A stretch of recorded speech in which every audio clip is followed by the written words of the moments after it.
All right. Errol Spence and Sean Porter set for September in Los Angeles. Errol Spence says he wants to fight everybody in the welterweight division, and he names them. And somehow people find a way not to like this kid. Let's talk about that in this video.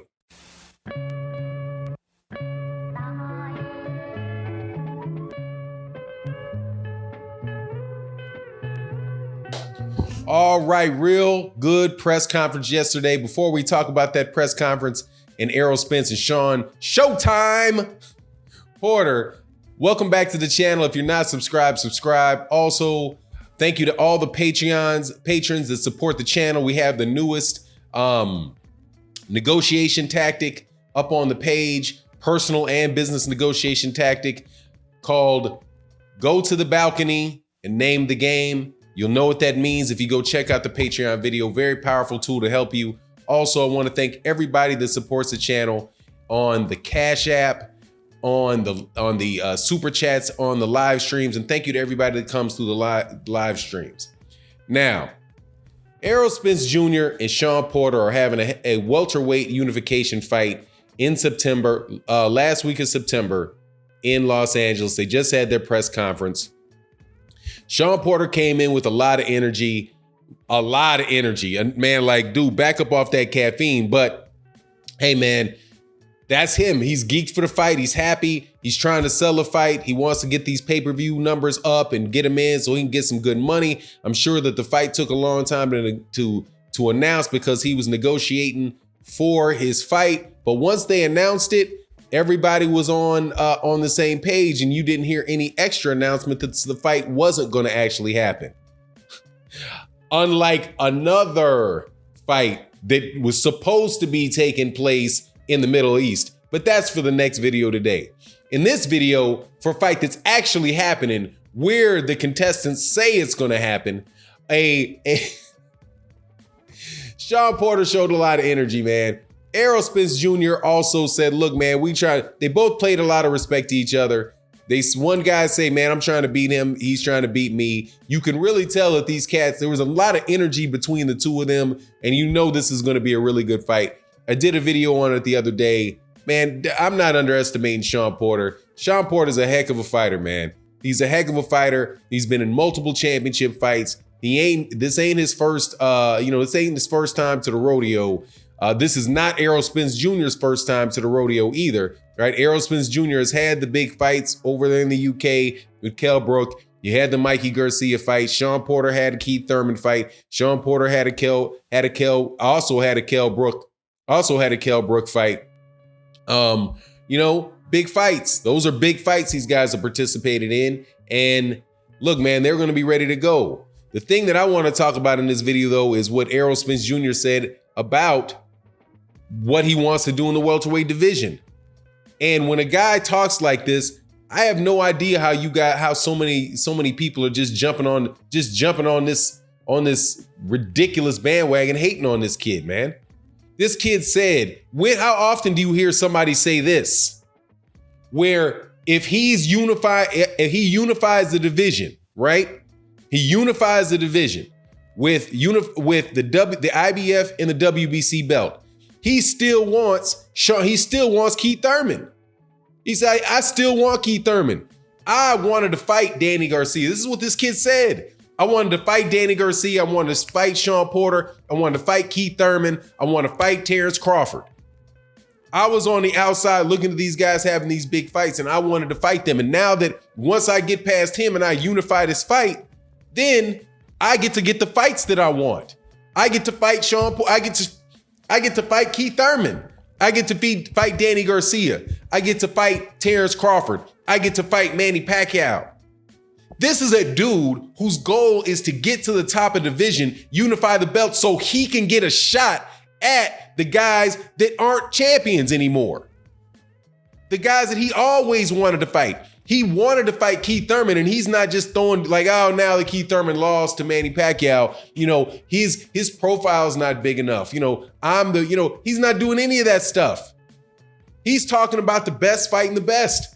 He says he's the best, he gets the belts, that means they have to come to him and he gets to fight them. Clearly, the guys that he mentioned are the best fighters in the biggest fights in the welterweight division. He's not pulling a Keith Thurman where Keith Thurman goes off into la la land and telling people, yeah, young buck, when you get a little bigger, maybe you'll be ready. Stuff like that. He's not doing it. Even the way that he referred to the fight with Sean Porter and talking about if you caught it, the Mikey Garcia fight and the Sean Porter fight. He's now, when he's talking about Sean Porter, he's like, now I finally made it. This is what I've wanted. I wanted a unification fight. He didn't say that. He didn't treat Mikey Garcia, the fight with Mikey Garcia, as if it was some big deal to him, even though he made a ton of money in that fight. It was a pay-per-view. It was a pay-per-view event. It did around 400,000 pay-per-view buys. He had 50,000 people in Texas Stadium for the fight. It's one of the biggest he fought on one of the biggest stages you can possibly have in boxing. And he's like, yeah, now that I got that out of the way, now I can get what I really want, which is to beat up Sean Porter and to beat up Keith Thurman and to beat up Terrence Crawford and to beat up Manny Pacquiao. And once I get done beating all those dudes up, then I'll move up to 154. He's not saying, oh, I got this belt with the IBF. Now let me go jump up to, I got the IBF 147-pound fight. Oh, now let me jump up. Oh, I see a little weak link up there. Let me go get a WBO. Let me get that. Let me try to cherry pick that Jaime Munguia, the WBO champion at 154. Then I'm going to jump down in case somebody wins the WBA belt that I think I can beat. He's not doing all that. At least that's not what he's saying he's doing.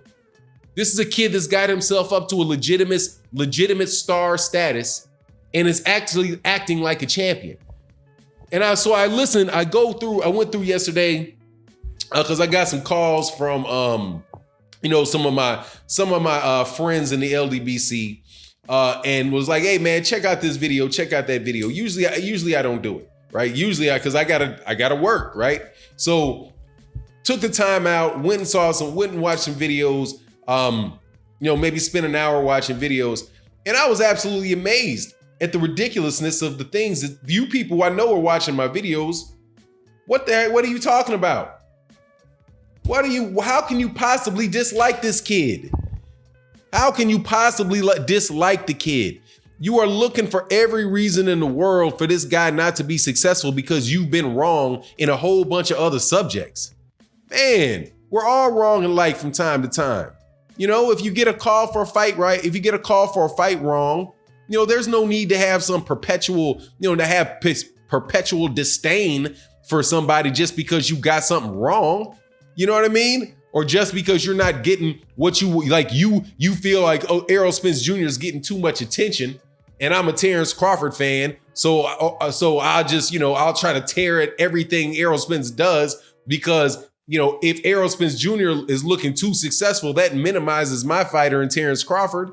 Dude, Terrence Crawford is a great fighter. There's no amount of success that Errol Spence Jr. has or positive qualities that Errol Spence Jr. has and displays. They're negating what Terrence Crawford has. In fact, in the long run, what Errol Spence Jr. is saying is actually to the benefit of Terrence Crawford because he mentioned Terrence Crawford as a guy at the 147 pounds that he wants to fight to clear out the division. It's not what you guys are saying about how the PBC isn't recognizing the WBO as some way to get around making a fight with Terrence Crawford. Errol Spence Jr. recognized Terrence Crawford in that press conference, said him by name, said that he wants to fight him. How much more? What else do you want from this guy, man? Geez, this reminds me, honestly, man, this reminds me of Andre Ward. Like how many people, why during the time that Andre Ward was fighting, I'm not talking about now when he's with ESPN and he's giving his opinion and saying some things, that I don't necessarily agree with, right? Some things I agree with, other things I don't agree with. That's, I'm talking about in his career, Andre Ward. This guy fought in the Super Six title, which means he had a Super Six tournament, which means he had to fight anybody that was there. He beat the people that were there. The more he won, the more successful he was, the more people disliked him. The more people were trying to tear the guy's name down. Man, look, I know that the rivalry aspect of boxing comes into play, But it's just hard for me to fathom somebody that does not respect the things that Errol Spence Jr. has said. Errol Spence Jr. didn't want to fight Mikey Garcia. That's a fact. Errol Spence Jr. didn't cherry pick Mikey Garcia. Mikey Garcia tried to bull to the front of the welterweight title by the welterweight. He tried to jump to the front of the welterweight line by fighting Errol Spence Jr.